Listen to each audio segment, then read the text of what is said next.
Joe Kleen, Southern Hospitality, February 15th, 1990, 163. Joe and Misty smiled at Genevieve as they approached the vast mahogany check-in area at Hyatt Basseterre. "Good morning," Genevieve asked, the pause between her greeting and interrogative barely perceptible. "How are the Kleens this morning? How can I help today?" "We're fine, thanks. And you?" Joe asked. "I am well. I hope you are enjoying yourselves."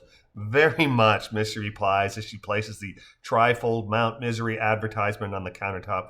"We were just wondering if you had any first-hand experience or additional information about Mount Misery." Genevieve's hand flies to her mouth as she unsuccessfully attempts to cover the smile that momentarily morphs from cordial corporate to impish. "Mount Liamwiga? Oh yes, it is lovely. Do you enjoy strenuous hiking?" Misty nods, tilts her head to the side, and says, "Yeah, we don't mind a little hard work," before she leans in and asks quietly, "Is there something funny about calling Liamwiga Mount Misery?" "Ah," Genevieve says with a nod as she brings her hands together in prayerful pose at the bottom of her chin. "I apologize for my rudeness. It seems to me that perhaps the brochure is meant to sensationalize in an attempt to entice. And no," she continues, her head tilting to the side, "there's nothing wrong with calling it Mount Misery, but that name was changed to Mount Liamwiga almost 20 years ago, so most it is only called Mount Misery by some of our older island inhabitants. That is all. It was the incongruity that caused my lapse, and again, I apologize." "No need," Joe replies.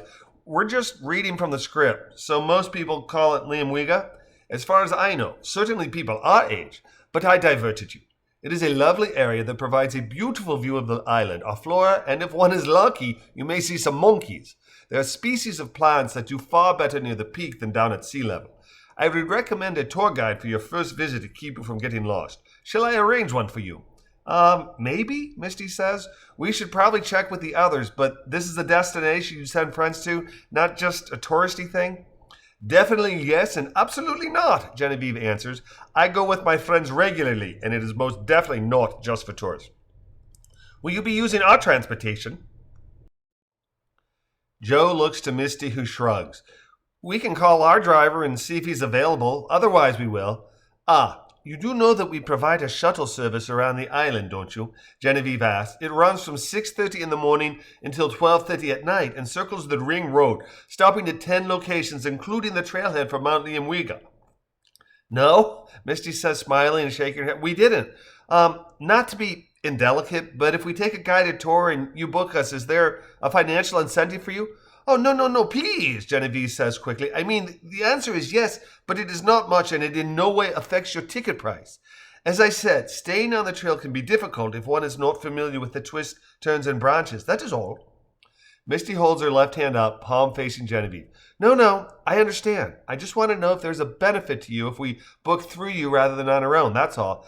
"Ah, I see. There is. It is tiny, but there is." "Okay, let us talk it over and we'll let you know. How does this shuttle work?" "By petroleum?" Genevieve says dryly. "Actually," she adds with a big smile, "it leaves here every hour on the half hour. First come, first serve. So you might want to show up a bit early." "Great," Misty says, nodding. "You've been very helpful. As I said, I'll let you know if we decide to book. The shuttle can accommodate 6, right?"